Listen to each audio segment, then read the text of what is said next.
इस बार बात छत्तीसगढ़ के उस लोकसभा सीट की जहां दोनों मुख्य पार्टी में महिलाओं के बीच मुकाबला है, यानी दीदी और भाभी के बीच, जिसके चलते यह Lok Sabha seat high profile seat बन चुकी है। यहां कांग्रेस को प्रदर्शन दोहराने और भाजपा को अपनी साख बचाने का पूरा दबाव है। पिछले लोकसभा चुनाव यानी 2019 में कांग्रेस की ओर से ज्योत्सना महंत चुनाव मैदान में थी और जीतकर सांसद भी बनी थी। वर्तमान में वे दोबारा इस सीट पर कांग्रेस की टिकट से चुनाव लड़ रही हैं, जबकि भाजपा की ओर से तेज तर्रार नेत्री सरोज पांडे चुनावी मैदान में हैं।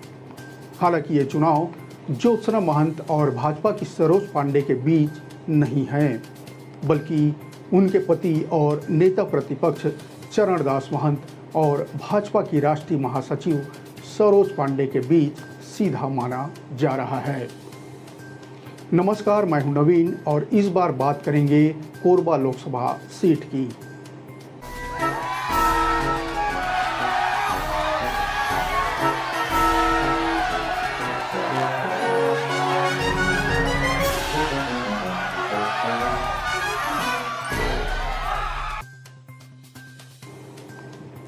नए परिसीमन के साथ अस्तित्व में आया कोरबा लोकसभा क्षेत्र में पहला चुनाव सन 2009 में संपन्न हुआ। तब कांग्रेस से चरणदास महंत ने बीजेपी के करुणा शुक्ला को लगभग 20,737 मतों से पराजित किया था। 2009 के बाद 2014 में इस लोकसभा क्षेत्र से दूसरे लोकसभा चुनाव में कांग्रेस के चरणदास महंत को बीजेपी के डॉक्टर बंसीलाल महतो ने महज 4,265 मतों से शिकस्त दे दी थी।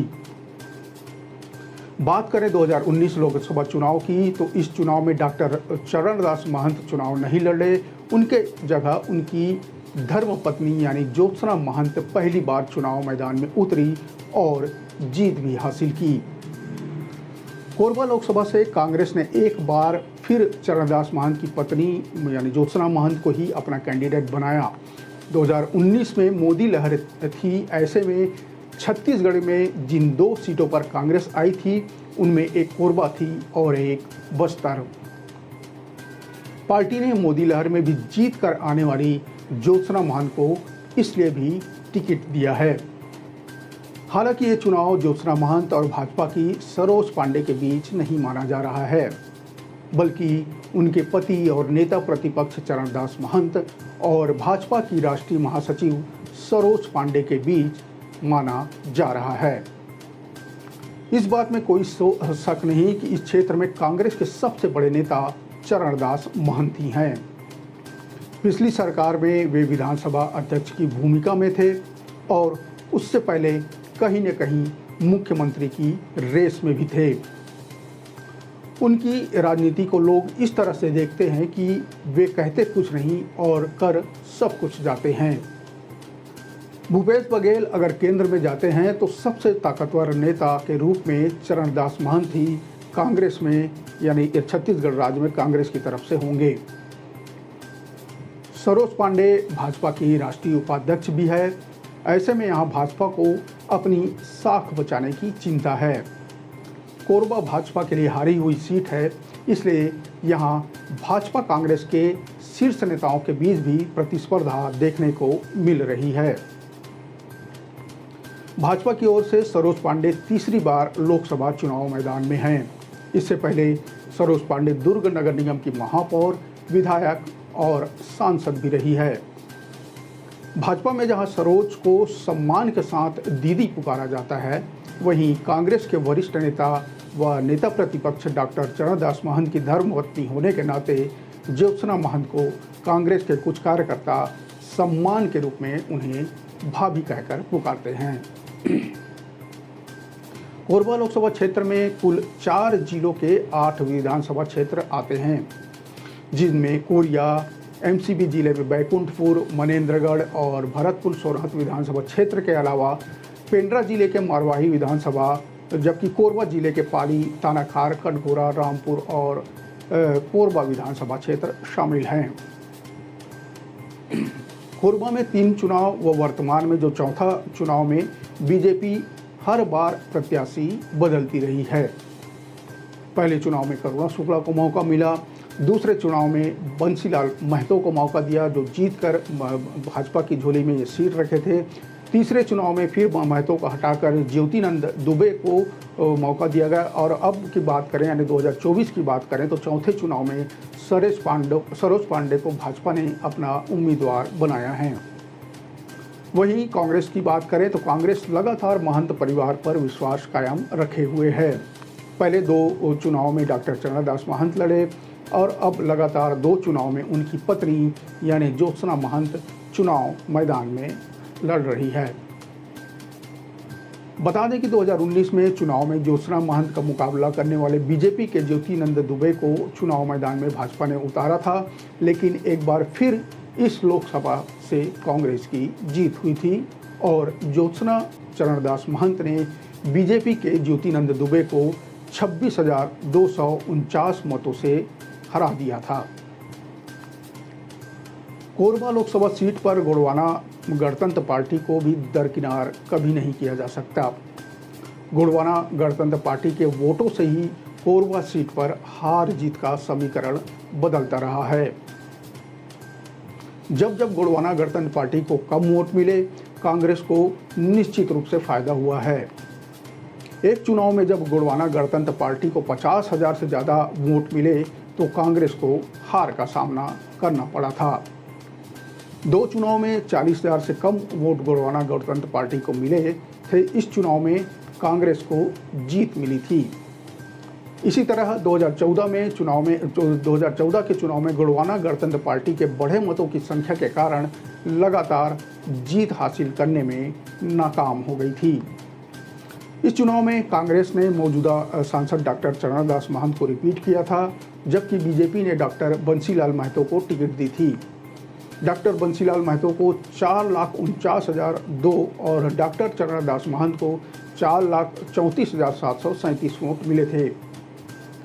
इस तरह बीजेपी प्रत्याशी डॉक्टर महतो ने नज़दीकी मुकाबले में डॉक्टर चरणदास महंत को यानी 4,265 वोटों के मामूली अंतर से पराजित कर दिया था।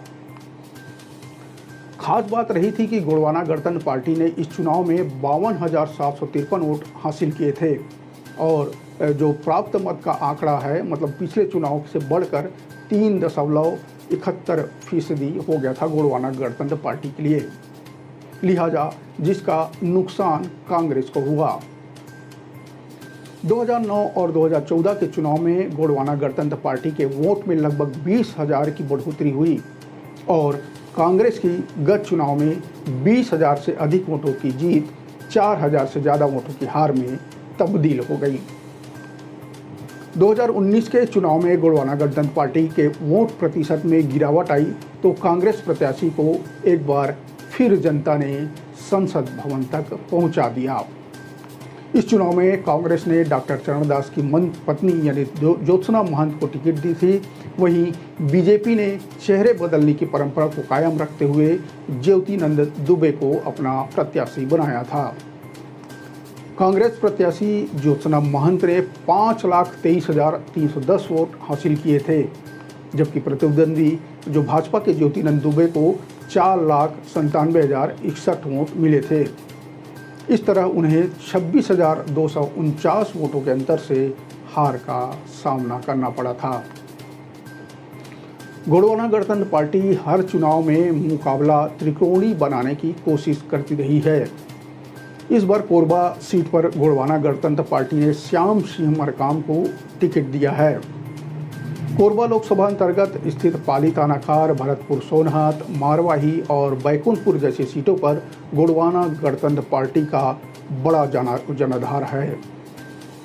बात करें हाल ही में संपन्न हुए विधानसभा चुनाव में तो गोंडवाना गणतंत्र पार्टी के उम्मीदवारों ने लोकसभा अंतर्गत स्थित विधानसभा सीटों पर लगभग 1.5 लाख से अधिक मत प्राप्त किए थे।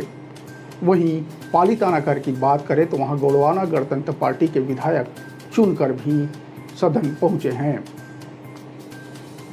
चुनावी रणनीति में जहां अलग अलग तथ्य जीत व हार के लिए निर्णायक होता है, वहीं निर्दलीय व क्षेत्रीय पार्टी के अलावा अन्य दलों का असर भी आदिवासी मतदाताओं को प्रभावित करने के लिए प्रभावी रहता है।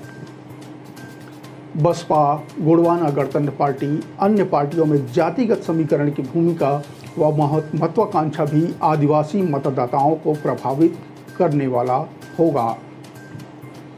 प्रत्याशियों की स्थिति स्पष्ट होने के बाद भले ही चुनावी पंडित की नज़र कांग्रेस व भाजपा के गढ़ व उनके मतांतरों पर टिकी है, किंतु जातिगत समीकरण का मामला आंकड़ों से परे होता है। चरणदास महंत के लिए भी ज्योत्सना महंत को चुनाव जिताना चुनौती है। बात करें पिछले 5 सालों में तो कोरबा क्षेत्र में कांग्रेस से लोगों में कांग्रेस के प्रति काफ़ी नाराजगी दिखाई दे रही है और इसका असर विधानसभा चुनाव में भी हमें देखने को मिल चुका है।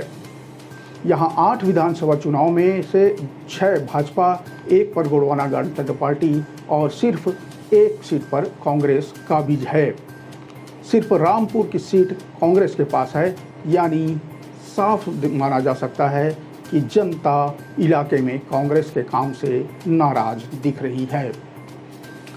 इधर सरोज पांडे के लिए कोरबा की राह इतनी आसान नहीं है। वहाँ अभी से भी नारा लग रहा है कि बिहारी और बाहरी का। सरोज पांडे दुर्ग से जाकर कोरबा में चुनाव लड़ रही हैं। ऐसा फैलाया जा रहा है कि वे बिहारी ब्राह्मण हैं, जबकि ज्योत्सना महंत को स्थानीय बताया जा रहा है। अगर सरोज पांडे सिर्फ मोदी के चेहरे और राम के भरोसे रही तो उनके सामने मुश्किलें खड़ी हो सकती है। उन्हें बिहारी और बाहरी का काट सोचकर मैदान में अपना दांव खेलना होगा। कांग्रेस के लोग सामाजिक बैठकों में इस बात का प्रचार भी कर रहे हैं। वैसे दूसरा पक्ष यह भी सामने आ रहा है कि सरोज पांडे को कोरबा में बहुतायत उत्तर भारतीय लोगों के वोटों को ध्यान में रखकर भी मैदान में उतारा गया है। तो वहीं कुछ लोगों का मानना है कि अगर उत्तर भारतीय मत एकजुट रहते तो विधानसभा चुनाव में जो जय सिंह अग्रवाल को हार का सामना करना पड़ा है वह नहीं करना पड़ता, यानी उत्तर भारतीय वोट यहाँ पर मायने नहीं रखते। कुछ लोगों का यह भी मत है। कोरबा लोकसभा सीट का भूगोल और इतिहास काफ़ी पेचीदा है। आदिवासी बहुल्य सीट पर सामान्य वर्ग से ही प्रत्याशी जीतकर संसद भवन पहुंचते रहे हैं। 2 बार कांग्रेस और 1 बार भाजपा, और इस सीट पर कोरबा सीट पर 2 बार कांग्रेस और 1 बार भाजपा का कब्जा रहा है। कांग्रेस के टिकट का गणित महंत परिवार का वोट बैंक को माना जा सकता है।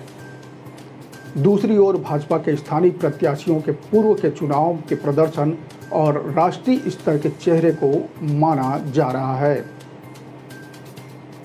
कोरबा लोकसभा सीट भले ही जातिगत वोटों के साधने प्रचार ने जोर पकड़ लिया है, लेकिन प्रमुख दल यानी भाजपा और कांग्रेस के बीच मुद्दा मोदी बनाम न्याय पत्र और लोकल बनाम बाहरी प्रत्याशी ही है।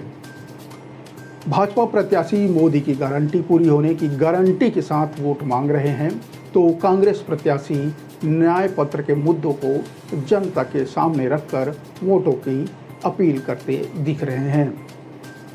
स्थानीय मुद्दों के नाम पर दोनों प्रत्याशी एक दूसरे पर तीखा हमला कर रहे हैं। एक मौजूदा सांसद है तो दूसरी लोकसभा सीट की पालक सांसद। ऐसे में दोनों ही प्रत्याशी एक दूसरे की कमियां गिनाकर जनता के सामने अपना अपना दावा मजबूती के साथ रख रहे हैं। यह सामान्य लोकसभा सीट होने के बावजूद यहां आदिवासी मतदाताओं की भूमिका निर्णायक रहती है। कोरबा जिले के रामपुर, पाली थानाखार में राठिया, कंवर, पैंतरा, मंझवार, बिंझवार जनजातियों का दबदबा है। वहीं कोरबा के सुदूर वनांचलों में कोरवा, पंडो, बिरहोर, धनुहार, गोंड, कंवर जनजाति के मतदाता चुनाव मतदान में अपनी महत्वपूर्ण भूमिका निभाते हैं। मारवाही क्षेत्र एक तरह से कांग्रेस का गढ़ माना जाता है। तीसरे फेज यानी 7 मई को यहाँ मतदान होना है।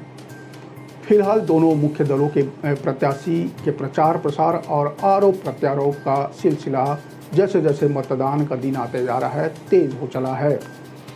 वहीं गोंडवाना गणतंत्र पार्टी और बसपा भी कमर कसकर तैयार है। कोरबा लोकसभा का यह चौथा चुनाव है। 2 बार कांग्रेस और 1 बार बीजेपी के सर ताज सज चुका है। कांग्रेस निश्चित रूप से चाहेगी कि इस चुनाव में भी वो बीजेपी को पछाड़ दे, जबकि बीजेपी जीतकर मामले को बराबर यानी 50-50 करने की कोशिश में जुटी हुई है।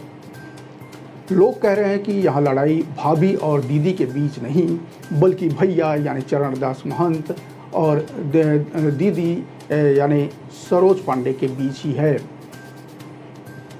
बिहारी और बाहरी का तमगा लगने का फ़ायदा सरोज पांडे को मिलता है या भाभी ज्योत्सना महंत को इस मुद्दे पर, या भाभी ज्योत्सना महंत इस मुद्दे पर बाजी मार जाएंगी। इसके लिए हमें इंतज़ार करना होगा 4 जून का, यानी मतगणना के दिन का। आज बस इतना ही। अगले कड़ी में बात होगी छत्तीसगढ़ के किसी दूसरे लोकसभा क्षेत्र की। तब तक मुझे दीजिए इजाज़त। नमस्कार, राम राम, जय जोहार।